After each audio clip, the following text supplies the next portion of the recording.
Hello dear learners, आज आपका study English with Moni में बहुत बहुत स्वागत है। आज हम लोग प्रीपोजिशन के बारे में थोड़ा पढ़ेंगे विस्तार से। आज आपको प्रीपोजिशन में कुछ ऐसी चीज़ें पढ़ने को मिलेगी जिससे आपकी प्रीपोजिशन से रिलेटेड जो भी समझ है ना उसकी आपकी बेहतर हो जाएगी। आपको इसमें बहुत कुछ नया सीखने को मिलेगा। तो चलिए शुरू करते हैं। देखिए, आपको पता होगा प्रीपोजिशन क्या होता है। प्रीपोजिशन एक वर्ड होता है जो कि क्या करता है, विच relate a noun or a pronoun with some other words in the sentences. That other word could be noun, pronoun, verb and an adjective. Preposition क्या होता है, अपने बाद आने वाले नाउन प्रोनाउन को सेंटेंस के अदर वर्ड से क्या करता है, रिलेट करता है। प्रीपोजिशन रिलेशन का काम करता है। ठीक है, तो देखिए इसको हम समझते हैं और अच्छे से देखिए। जैसे और प्रीपोजिशन में आपको एक चीज़ बहुत ध्यान देने वाली है कि आपको ट्रांसिटिव इंट्रांसिटिव वर्ब के बारे में ज़रूर पता होना चाहिए। जैसे ये है sentence, the man walked the park. ठीक है, तो मैन जो था टहला, मतलब कहाँ घूमा, तो आपको ये देखना है ये घूमा के बाद वॉट या हुम का रिप्लाई आ रहा है। देखिए यहाँ पे वॉट और हुम का रिप्लाई नहीं आ रहा है। अगर वॉट हुम का रिप्लाई आता है तो वो जो वर्ब होती है वो क्या होती है, ट्रांसिटिव वर्ब होती है। तो यहाँ पे वॉट हुम का रिप्लाई नहीं है, यहाँ पे ना वेयर का मतलब एडवर्ब आ रहा है। तो अगर एडवर्ब आता है किसी वर्ब के बाद तो वो वर्ब जो होती है वो क्या होती है, इंट्रांसिटिव होती है। अगर वर्ब इंट्रांसिटिव है तभी हम प्रीपोजिशन का यूज़ करते हैं उस वर्ब के बाद, और वो प्रीपोजिशन और उसके बाद आने वाला नाउन मिलकर क्या बनाता है, आपका एडवर्ब फ्रेज बनाता है या फिर एडजेक्टिव फ्रेज बनाता है। ठीक है बच्चों, तो ये आपका वर्ब क्या है, इंट्रांसिटिव वर्ब। तो इसीलिए इसके बाद आप प्रीपोजिशन लिखेंगे और वो प्रीपोजिशन क्या करेगा, अपने बाद आने वाले नाउन प्रोनाउन को इस दूसरे वर्ड से क्या करेगा, रिलेट करेगा। ठीक है, तो यहाँ पे और जो यहाँ देखिए आप कई तरह के प्रीपोजिशन देख रहे हैं, तो ये अलग अलग तरह के प्रीपोजिशन है जो क्या करती हैं, रिलेशन बताती हैं। और प्रीपोजिशन जो होता है कॉन्टेक्स्ट के हिसाब से अलग अलग हो सकते हैं। प्रीपोजिशन कॉन्टेक्स्ट पे निर्भर करते हैं, कॉन्टेक्स्ट के हिसाब से आपके अलग अलग प्रीपोजिशन हो सकते हैं। मान लीजिए कोई ये मैन है, ठीक है, मान लीजिए कोई मैन है वो पार्क के अंदर वॉक कर रहा है तो इन लगा देंगे। अगर वो पार्क की ओर वॉक कर रहा है तो टू लगा देंगे। अगर वो पार्क से कहीं और जाके वॉक कर रहा है तो फ्रॉम लगा देंगे। ठीक है, वो पार्क की ओर आ रहा है तो हम टूवर्ड्स लगा देंगे, और वो पार्क की ओर आकर दूसरी तरफ चला गया तो हम अक्रॉस का यूज़ करेंगे। मान लीजिए कोई मैन है, ठीक है, कोई मैन है और वो क्या कर रहा है, पार्क के पास में घूम रहा है तो हम नियर लगा देंगे। वो पार्क के चारों ओर वॉक कर रहा है तो हम अराउंड या फिर राउंड का यूज़ कर देंगे। ठीक है बच्चों, फिर देखिए ये देखिए यहाँ पे हम देखते हैं, the master order to he servant to post these letter. तो यहाँ देखिए ऑर्डर क्या है, आपका ऑर्डर आपको देखना होगा। देखिए ऑर्डर दिया, मास्टर ने ऑर्डर दिया, किसको ऑर्डर दिया, ही सर्वेंट। तो देखो बेटा ये ऑर्डर क्या है, ट्रांसिटिव वर्ब है। हमें वर्ब पहचानना बहुत ही ज़रूरी है, हमें वर्ब आना चाहिए। अगर हम उसके बाद ही डिसाइड होगा कि प्रीपोजिशन क्या यूज़ होगा क्या नहीं यूज़ होगा। ठीक है, तो ये आपका ट्रांसिटिव वर्ब है। तो इसके बाद जो हमने टू प्रीपोजिशन लगाया है ये क्या है, ये गलत है। यहाँ टू प्रीपोजिशन यूज़ नहीं होगा, सिर्फ हो जाएगा the master ordered his servant to post this letter, क्योंकि ऑर्डर क्या है, ट्रांसिटिव वर्ब है। अगर आपको ट्रांसिटिव वर्ब अगर आपको नहीं आ रहा है और अच्छे से और विस्तार में पढ़ना है तो आप मुझको कमेंट कीजिएगा, मैं इसको और अच्छे से आपको बेहतर बताऊंगी। ठीक है, तो आगे नेक्स्ट बढ़ते हैं। और भी मैंने आपको थोड़ा बहुत बता ही दिया कि ट्रांसिटिव वर्ब कैसे पहचानेंगे। जो व्हाट हुम का रिप्लाई है वो ट्रांसिटिव वर्ब है और जो नहीं है वो इंट्रांसिटिव वर्ब है। देखिए the principal has sign, principal ने साइन किया, किस पर किया, पेपर पे। तो साइन वर्ब क्या है, ट्रांसिटिव वर्ब। तो इसके बाद ऑन प्रीपोजिशन आपका नहीं आएगा। ठीक है बच्चों, इसी तरह इसमें देखिए चिल्ड्रन विल डिमांड, चिल्ड्रन ने डिमांड किया, किस चीज़ की डिमांड किया, स्वीट की। तो देखिए बच्चों ये व्हाट का रिप्लाई है तो यहाँ आपका फॉर प्रीपोजिशन नहीं आएगा, सीधे आ जाएगा चिल्ड्रन विल डिमांड स्वीट्स। ठीक है बच्चों, ठीक है, तो आपका ट्रांसिटिव वर्ब इंट्रांसिटिव बहुत हेल्प करता है प्रीपोजिशन को समझने में। तो देखिए नेक्स्ट सुनते हैं, ही डाइड ना, वह मर गया, देम। ठीक है, वह मर गया, वॉट या हुम का रिप्लाई यहाँ नहीं मिलेगा। यहाँ जो देम है ये वाई का रिप्लाई मिल सकता है, वाई व्हेन ना, आपको मैंने बताया है वाई व्हेन वेयर। ठीक है, हाउ, ये सब क्या होते हैं, एडवर्ब फ्रेज के रिप्लाई होते हैं। तो वह मर गया, क्यों मर गया, फॉर देम, उनके लिए मर गया। ठीक है, वो मर गया उनके लिए मर गया, तब फॉर। उनसे पहले मर गया तो बिफोर प्रीपोजिशन ना, उनकी वजह से मर गया बिकॉज ऑफ प्रीपोजिशन होता है जिसका मतलब होता है उनकी वजह से मर गया। उनके साथ मर गया तो विथ लगा सकते हैं। तो आपका प्रीपोजिशन अलग अलग लगता है, वो सेंटेंस पे कॉन्टेक्स्ट पे डिपेंड करता है। तो कॉन्टेक्स्ट के हिसाब से हमारा प्रीपोजिशन कुछ भी लग सकता है। यहाँ पे सारे प्रीपोजिशन सही है। He died for them, he died before them, he died because of them, he died with them. ठीक है, तो आज हम लोग थोड़े एक दो प्रीपोजिशन के बारे में समझते हैं। जैसे थ्रू प्रीपोजिशन हम समझते हैं। तो थ्रू का मतलब क्या होता है? गो विया समथिंग। ठीक है, तो किसी चीज़ के से होकर जाना, वहाँ हम थ्रू का यूज़ करते हैं। और ये 3D ऑब्जेक्ट के लिए यूज़ होता है। और अक्रॉस का मतलब भी क्या होता है? Go to the other side, from one side to the other. किसी एक साइड से दूसरे साइड जाना, वहाँ भी हम क्या लगाते हैं? अक्रॉस लगाते हैं। बस दोनों में डिफरेंस क्या है? ये 3D ऑब्जेक्ट के लिए यूज़ होता है और ये जो है थ्रू आपका 3D ऑब्जेक्ट, और ये 2D ऑब्जेक्ट। तो 3D ऑब्जेक्ट आपको पता है जिसमें क्या होता है? लेंथ ब्रेथ हाइट होती है। जिसमें लेंथ ब्रेथ हाइट होती है वो 3D ऑब्जेक्ट होता है। जिसमें सिर्फ लेंथ और ब्रेथ हो वो क्या होता है? आपका 2D ऑब्जेक्ट होता है। इसको हम और अच्छे समझते हैं। देखिए, आपको पता है, आपने मैथ में पढ़ा भी है कि 2 डायमेंशन क्या होता है, 3 डायमेंशन क्या होता है। ये आपको बहुत हेल्प करेगा थ्रू और क्रॉस में अंतर करने में। जैसे ही वॉकड, ठीक है, वॉकड आपका इंट्रांसिटिव वर्ब हो गया। ठीक है, अ डेंसिटी, वह गया। ठीक है, तो वह गया ना घने सिटी से होते हुए गया। ठीक है, तो यहाँ देखिए आपका वह गया, तो एक साइड से दूसरी ओर जाने के लिए हम अक्रॉस भी लगा सकते हैं। ठीक है, और थ्रू भी लगा सकते हैं, दोनों प्रीपोजिशन। लेकिन आपको देखना है ना कि ये प्रीपोजिशन आप जो यहाँ यूज़ करोगे, यहाँ प्रीपोजिशन यूज़ करोगे, उसके बाद जो ये आपका ऑब्जेक्ट है सिटी, ये क्या है? 3D ऑब्जेक्ट है। 3 डायमेंशन क्या होता है? सिटी में देखिए आपके घर आ जाएंगे, पेड़ पौधे आ जाएंगे। ठीक है, तो वो सब क्या होती हैं? 3D ऑब्जेक्ट होते हैं। 3D ऑब्जेक्ट ऐसे समझ सकते हैं जिसको हम अपने हाथ से होल्ड कर सकते हैं, वो सब चीज़ें पकड़ सकते हैं, वो आपके 3D हो सकते हैं। जिनको हम होल्ड नहीं कर सकते वो 2D हो सकती हैं। और कुल मिला के दूसरा तरीका है ये, जिसमें लेंथ ब्रेथ हाइट है वो 3D, और जिसमें लेंथ ब्रेथ है सिर्फ वो क्या है? 2D ऑब्जेक्ट है। ठीक है, तो सिटी आपका 3D ऑब्जेक्ट है, तो यहाँ पर आपको थ्रू लिखना पड़ेगा।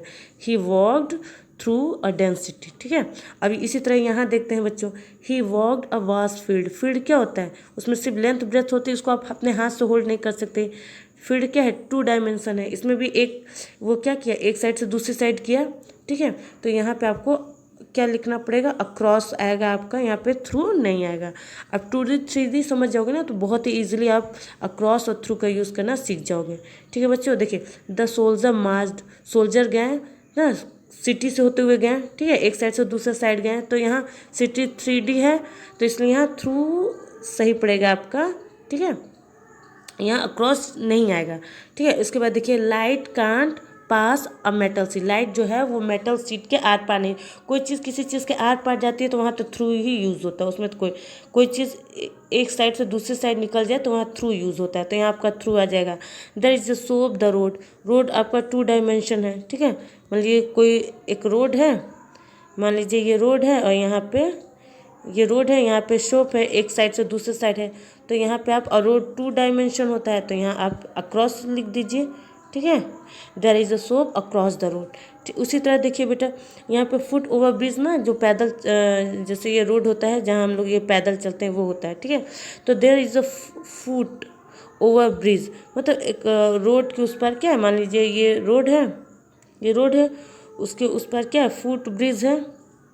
जैसे ये रोड है ना, इधर साइड आपका फुट ब्रिज है, तो एक साइड से दूसरे साइड के लिए, तो यहाँ भी, और रोड आपका पता है 2 डायमेंशन है, तो यहाँ भी आपका क्या हो जाएगा? अक्रॉस आ जाएगा। ठीक है, तो आई होप आपको अक्रॉस और थ्रू में अंतर समझ में आ गया होगा। अगर कोई डाउट हो तो प्लीज़ मुझको कमेंट कीजिए, मैं उसको और बढ़िया से आपको एक्सप्लेन करूँगी।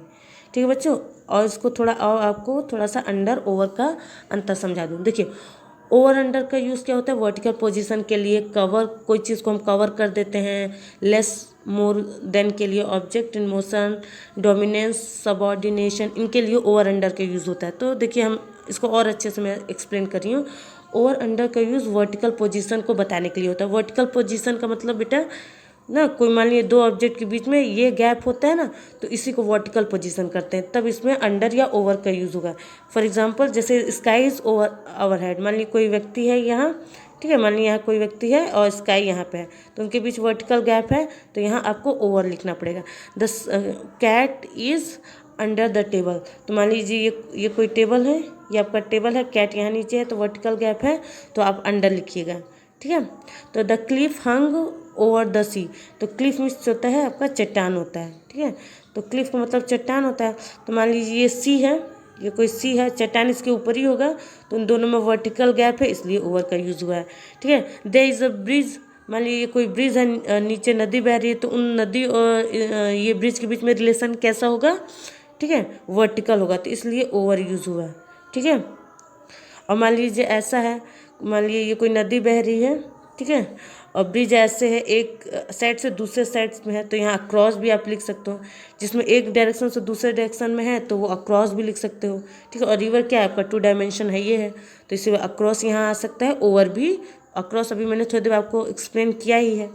ठीक है, और देखिए ओवर और आपका जो है, ठीक है, अंडर का और सेकेंड यूज़ क्या होता है। ठीक है बच्चों, देखिए इसका और यूज़, इसको हम और अच्छे समझाते हैं आपको। देखिए डोमिनेंस और सबॉर्डिनेशन का मतलब क्या होता है? अगर कोई रैंक में, पावर में किसी से कम होता है या कोई ज़्यादा होता है तो ओवर लिख देते हैं। इसको मैं और अच्छे से समझा रही हूँ। मान लीजिए देखिए, ही वर्क्स ओवर अंडर मी, इसका मतलब क्या है? ही क्या है?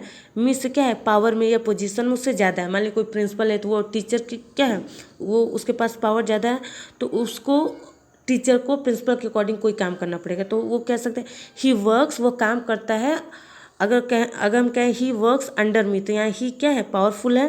ठीक है, अगर ही वर्क्स ओवर मी, ठीक है, ही वर्क्स ओवर मी, तो यहाँ तो मी क्या हो जाएगा? मी पावरफुल हो जाएगा अगर हम ओवर यूज़ करते हैं। ठीक है, तो he has control over them, he has control over them, तो यहाँ ही पावरफुल है मैं देम से। तो कहीं भी अगर हमें रैंक दिखाना है कि कौन किससे पावर में वो है, ठीक है, कौन किसके अधीन है, अगर सीधे शब्दों में कहें तो आप ओवर अंडर का यूज़ कर सकते हो उसमें भी। ठीक है, और देखिए ओवर अंडर का यूज़, अगर एक ऑब्जेक्ट दूसरे ऑब्जेक्ट को पूरी तरह ढक ले तभी ओवर अंडर का यूज़ करेंगे, चाहे दोनों ऑब्जेक्ट के बीच वर्टिकल गैप हो या ना हो। जैसे अगर देखिए they put bandage over the wood, मान लीजिए किसी को चोट लगा है और उसमें हमने बैंडेज लगा दिया तो वो घाव जो है वो पूरी तरह से ढक गया, तो उस केस में भी आप ओवर लगा सकते हैं। ठीक है, और देखिए कैसे हम सेंटेंस में ओवर का यूज़ कर सकते हैं।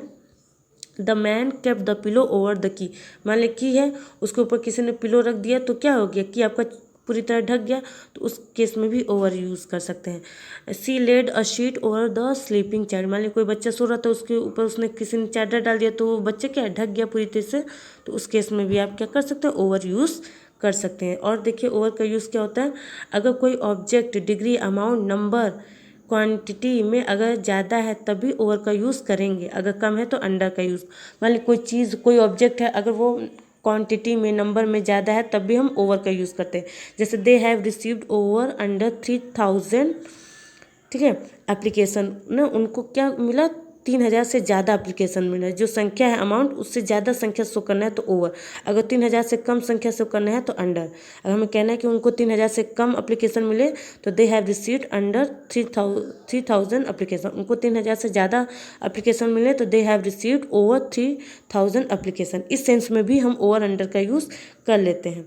और देखिए the temperature is over under 0 degree centigrade, यानी टेम्परेचर क्या है? 0 डिग्री सेंटीग्रेड से ज़्यादा है। अगर टेम्परेचर 0 डिग्री सेंटीग्रेड से कम है तो इस सेंस में भी ओवर अंडर का यूज़ कर लेते हैं।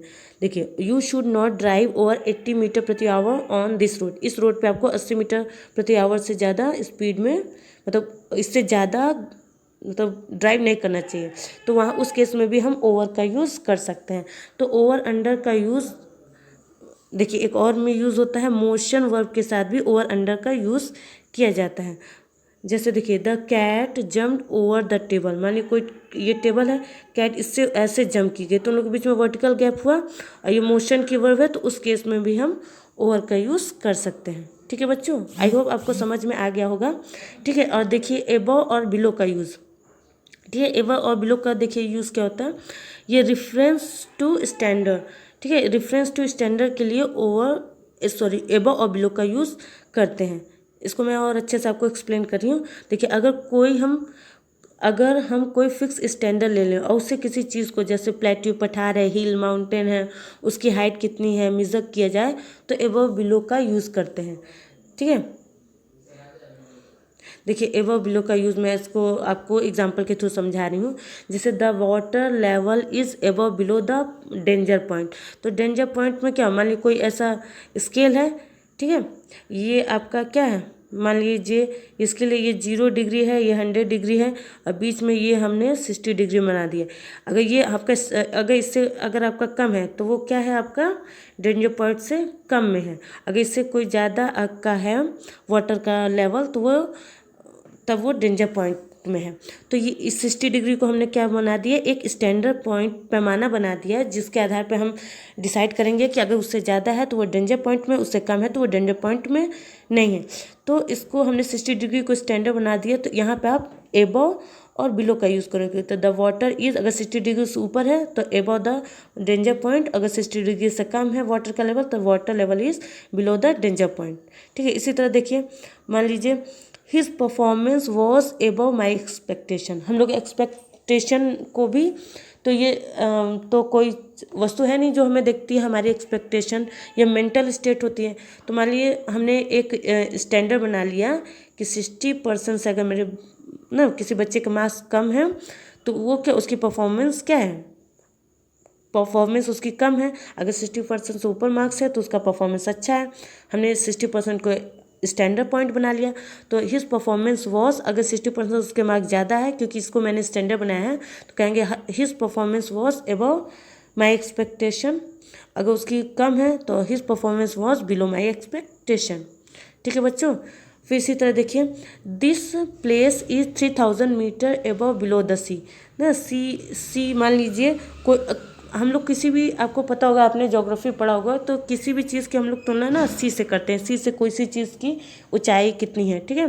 तो मान लीजिए कोई प्लेस है, वो सी हमारे स्टैंडर्ड हो गया, सी से 3000 किलोमीटर ऊपर है। ठीक है, 3000 किलोमीटर है। तो उस केस में भी हम एबव और बिलो का यूज़ करेंगे। कुल मिला के एबव और जो बिलो यूज़ होता है वो क्या, किसके लिए होता है, जब हम किसी चीज़ को स्टैंडर्ड मान लें और उससे उसकी कंपैरिजन करें तब हम एबव बिलो का यूज़ करते हैं। और बाकी मैंने आपको बताया कि कहाँ कहाँ हम इसका यूज़ करते हैं, ओवर और अंडर का यूज़ करते हैं। ठीक है बच्चों। और थ्रू और अक्रॉस का मैंने भी आपको सिंपली यूज़ बताया। नेक्स्ट वीडियो में मैं और अदर प्रीपोजिशन के यूज़ बताऊंगी। अगर इसमें आपको कुछ नहीं समझ में आया और आपको ये वीडियो कैसा लगा, इसमें प्लीज़ कमेंट करके बताइए। और आपका कोई सजेशन हो तो मुझको दीजिएगा, प्लीज़ कमेंट ज़रूर कीजिएगा। और आपको वीडियो देखने के लिए बहुत बहुत